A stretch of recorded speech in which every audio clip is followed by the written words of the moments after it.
Hey y'all, this is the prep for chicken fried chicken. So I have chicken breast here. This was 5 chicken breasts that I sliced lengthwise into 2 cutlets. I made each breast into 2 cutlets, and then I pounded these breasts out to get them thin and to help with the tenderizing process, okay? So that's what that is. This is all my chicken. Okay, so I had 5 chicken breasts, so that means I ended up with 10, right? Okay, so this is my pan that I'm going to marinate my chicken breast in. And I'm going to start by putting me some egg and some buttermilk. So I'm going to put 2, let me see if I can move y'all down some. 2 eggs in here.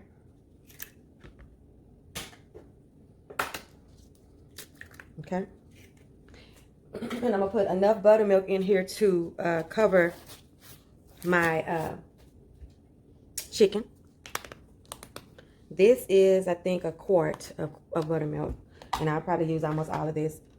I know I'll use, it don't matter how much you use, really. You just want to cover your meat up. And so to make sure that I do that, I will be just pouring it all in there. Okay. This will help tenderize your meat, your cutlets, your chicken breast, and it will also aid in making that beautiful crust on your chicken breast.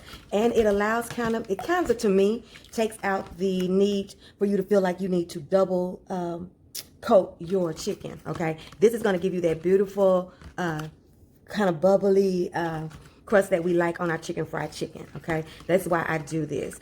You need to at least marinate your chicken breast at least for 2 to 4 hours at a minimum. And if you can marinate it overnight, that's even better, okay? So that's that, right? I'm gonna get me another glove, you guys, and then I'm going to season my chicken before I put it in here, okay?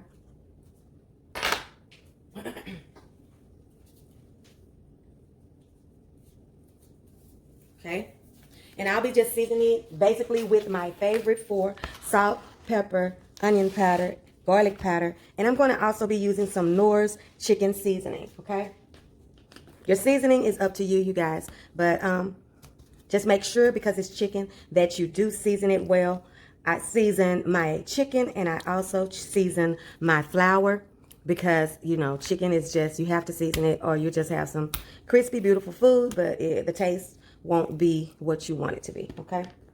And when you take your time to cook, I tell y'all this all the time, if you're going to take your time to cook at home, you want it to be bomb. For you, for everybody that's going to be eating it. This is some garlic powder, okay? That's all I'm going to do is I'm going to season it good enough on this side, and hopefully I won't have to season it on the other side. Onion powder, okay?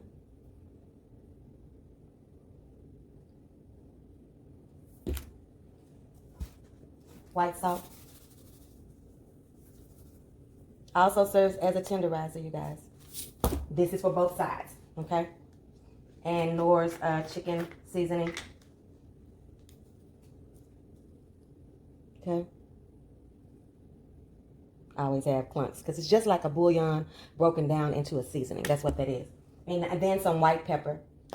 And I only do this because of aesthetic. You can use black pepper, of course, if that's all you have. I don't like on my fried chicken, y'all know how I am about looks. I don't like that flakes of black. So I'm just going to cover this, and I'm just going to season this on both sides with this seasoning that I have provided on the one side, okay? Put them all together. I have some big chicken breasts, and I definitely want them to be seasoned well, okay? And this should do it for sure, okay? All I'm going to be doing after that is dropping them into this buttermilk and covering this container and putting it in the refrigerator overnight. I will be giving mine overnight. And then tomorrow, we will start our video on how you cook fried chicken. Okay? That's it, y'all. That's all we have to do. Wanted to show y'all. You know, I like to show y'all what to do and not tell y'all what to do, because sometimes it's confusing when I just say it and it's already done. So I just do this just to make sure you're following me and that you can understand, because it is a cooking tutorial channel, and so that's what I'm trying to do. Okay, so we're just gonna put it right in here, slide it down in there. We're gonna make sure each piece gets a coating. Before you put the top on here and put it in the refrigerator, make sure all of your pieces are covered with that buttermilk, okay? So that's what I'm gonna be doing. And then the next time you see me, we'll be frying up one. That's not going to take us long. I'm going to fry it up. I'm going to be serving this with some macaroni and cheese. A new recipe that I got that I'm going to also be doing a video for, a new video for macaroni and cheese. And southern macaroni and cheese, baked macaroni and cheese. And I think you guys are going to like that video as well, that recipe and video. I hope you do. If you are liking and enjoying these videos, please make sure that you are liking the videos and continue to comment on the videos, and I will make sure that I answer any questions or try to get back with you. I try to be very diligent in doing that. Okay? So there we have it, you guys. That is the prep for our chicken fried chicken. We're just going to push this down until we have every piece submerged into that buttermilk, okay? And you're going to be glad you did this step. It's going to, even when you're doing fried chicken, y'all know I do buttermilk fried chicken. I have a video on here for that. And it just will change your life if you do this one time, you know, with your chicken, okay? So that's the prep. What's up, everybody? It's your girl, Rita. Welcome to See What Rita's Cooking for another cooking tutorial. Today I'm going to be cooking my chicken fried chicken. And if you are at this point, you should have already seen how I prep and get my chicken breasts ready to fry them, okay? So that's where we are right now. Before I get started, I just want to say welcome to my channel. Thank you for joining me on another one. Make sure that you are hitting that thumbs up button if you like this video. If you're watching it, just hit the thumbs up button. I mean, it ain't gonna hurt nothing. You can talk about me in the comments. You do that anyway. So you might as well go on and give me something to smile about. But that's just a very few people. I have over 4,000 subscribers, and 90% of you guys are just the love of my day. Thank you guys for loving me just the way that I am and letting me be that way. Make sure that you like, comment, share these videos. If you like them, just share them with somebody. Tell somebody about the channel. Thank you to all my new subscribers. Welcome, welcome, welcome. I'm so glad to have you guys with me. So glad to have you here. Makes me feel really good that you choose to subscribe to the channel. If you're new here, thank you for clicking on the video. This is going to be a good one. And if you're my longtime rider, you know how I feel about you. Y'all are deep in the heart of my Texas, okay? I love you. And I've got my grease getting ready. That's why I keep on looking over there, because it's popping and going on like I don't know. I already put some meat in there. I don't know what's going on. But so we are at the point where we have marinated our chicken breast for a minimum of 2 hours. I would say a minimum of 4 hours, you guys, just to get them tender. My marinating of this chicken breast, it kind of keeps me from doing that double dredge. I don't like doing that. That takes a lot of time. So this is how I do my buttermilk fried chicken, and this is how I do my chicken fried chicken. Okay, so let's get on there. I've said hi to you guys. I feel the love coming through, and I hope you feel the love that's coming from me, because I love you. You ain't do nothing about it. Let's go. So right here I have 10 chicken breasts, you guys, that I have been letting, they've been in the refrigerator marinating overnight, not 24 hours, but at least 8 hours, okay? This is my seasoned flour, you guys. I seasoned it with the same things that I put in the, seasoned the chicken with. That's salt, that's white pepper, some chicken bouillon seasoning, some garlic powder, and some onion powder, okay? I'm just gonna let this kind of fall off, and really what I would normally do is put this on something and let some of this drip off, but it's okay. All this does is make you have that bubbly, beautiful crust that we all like when we're eating our chicken fried chicken, okay? So you don't have to knock it all off. It's okay. But this is just my my egg and my buttermilk wash that I marinate my chicken in. I don't do a double dredge or anything like that. That just takes too much time, and it's hella messy, so I just don't do it. And I have not found that, I have done it, and I have not found that doing it this way, that I lose any integrity of the chicken fried chicken. So that's why I do that. I just do it this way. It's just better for me. Time saving for me. But if you want to double dredge, please be my guest. And to do that, you mix you a bowl of milk and egg, and then you have your flour bowl, and you go back and forth 2 times, starting with the milk, then the flour, then the milk, then the flour, okay? And that's how you do the double dredge, okay? Now I'm going to make sure that this is closed. Get this up out of my way. I'm going to wipe this up in just a minute. I'm going to make sure it's closed, make sure my bag is closed, and then I'm going to really, really, really get this flour on these chicken breasts. Fried chicken is just, another staple in my home. We love it. I'm going to be pairing it with some of my southern baked macaroni and cheese and just some broccoli spears that I'm going to start off in the microwave and then pan sear them the rest of the way. And that's what we're going to have. Some kind of bread, maybe a biscuit or a roll. Okay? I'm going to turn you around to the skillet. And I'm just going to show you how I do this. It's pretty elementary. And I know you guys can do it and don't need that much direction from me. Hold on. So here we are at the skillet, you guys. This is Jethro. Of course, you know when I'm frying chicken or frying a lot of pieces of meat or doing something big, I break out Jethro so that they can cut into my cooking time. Okay? And now I'm going to test this flour and see if it is hot enough. And how you do that is you take some flour, test this oil, you guys, I'm sorry, and see if it's hot enough.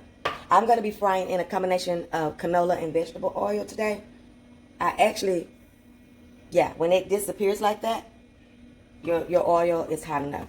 Now, I like to put enough oil in my pan that it will almost cover both sides of my chicken breast. And this is that combination. I get this from Albertsons. I don't know if you have an Albertsons where you live, but this is their brand. And they have a canola and vegetable oil mixed together that I just love. It fries chicken and stuff like that. Our fried stuff just comes out beautiful in that mix. And it's pretty genius, as a matter of fact, because you want a little canola, you want a little vegetable. Sometimes you want things, you don't want it to be so heavy, but you still want that fried food, So that's a good idea. Give me another glove.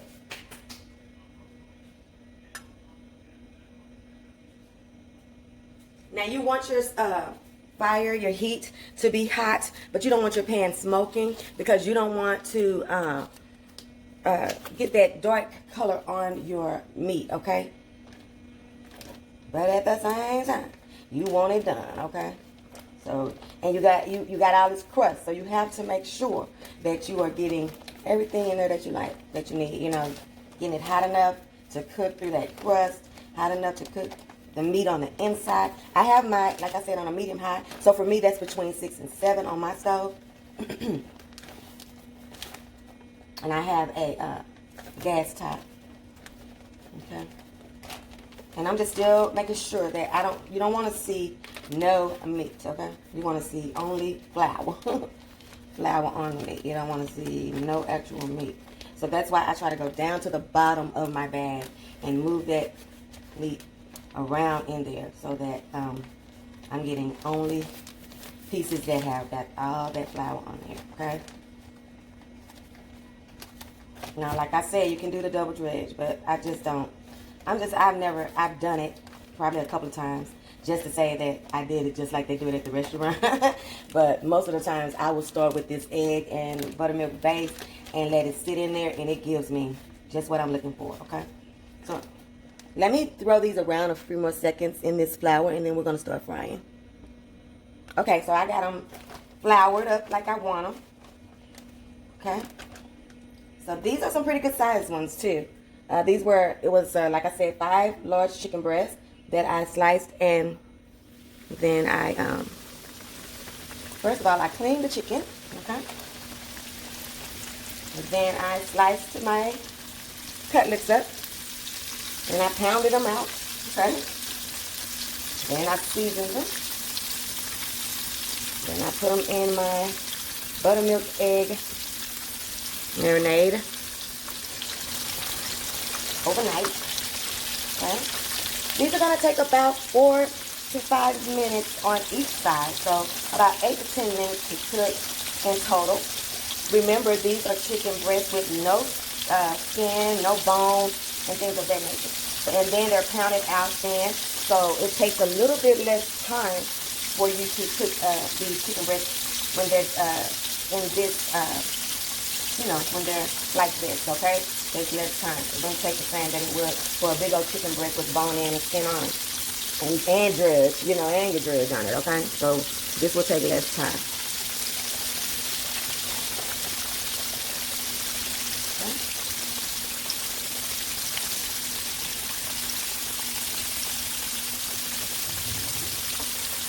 Make me some room. I know I can put 5, but I'm only going to put 4 in here. I want everybody to cook beautifully. Okay.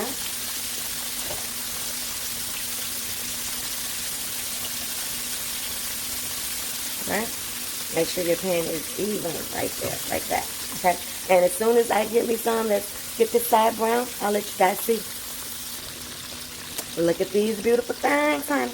Look at these beautiful things. I want to show y'all something. Okay, hold on. Let me turn y'all around. Let me show y'all something.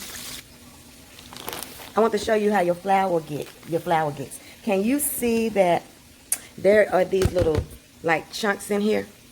Like this. See that? This is from the buttermilk and the flour adhering together. That's why you don't make sure that you don't overcrowd your bag. Because see, this bag is going to get like this. Now, you can also do this on a plate, you know, but your bag is going to get like this. Just dough and all of this stuff. But that is what makes the crust beautiful and puffy, like I have over here. Like this. You see how beautiful this crust is? It's because when it goes into the pan, it has these pockets on it.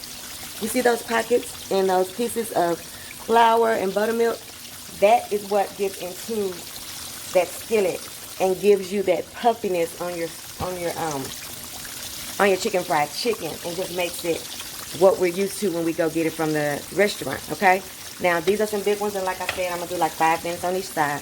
But if you have some small ones, 8 minutes in total, it should be enough for chicken to get done. Chicken breast that's pounded thin like this. But I'm gonna fry the rest of mine up, you guys, and I'm gonna show you the finished product. Okay.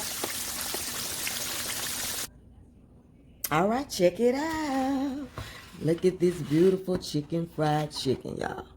Would you look at this crunchy, crispy goodness? Oh my goodness. And I try to keep them on this rack. And I may put them in the oven on the lowest temperature because we're not ready to eat right now. But I just want you to see how beautiful this chicken is. Look at that. Look at that. And let me let you hear how crunchy this skin is. Give me a piece off. Ooh. Listen to this. Rita. Crunchy, crispy. I am going to make a gravy. And but I'm not going to put it on the meat. I'm going to just make it on the side. And whoever wants some, they can just put some on their meat. I like to put me some just right down the middle where I still have that crunch, but I still, you know, I also have that creamy gravy as well. I didn't make mashed potatoes today. I made southern macaroni and cheese, and I also made some broccoli, not florets. What are they called?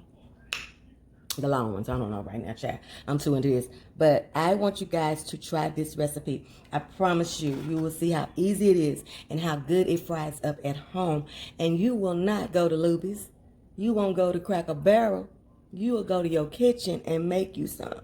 If you make it once, you'll prefer it. You know, you'll go buy it when you're just in a pinch and you want something quick. But when you want it homemade and you want it delicious, you will make it at home. Get you a bite. Crunch, okay? Okay, y'all, that's all I have for you. This is another one, and I hope you enjoy it. I hope you'll be able to use it. I hope you can understand me for one thing. I hope you'll use it at your home, and that you'll use it for years to come. Don't forget to like, comment, share, and subscribe. And remember what? Your food ain't all the way live until it's been Ritasized. That's another one. Let's go. Love you guys. Bye.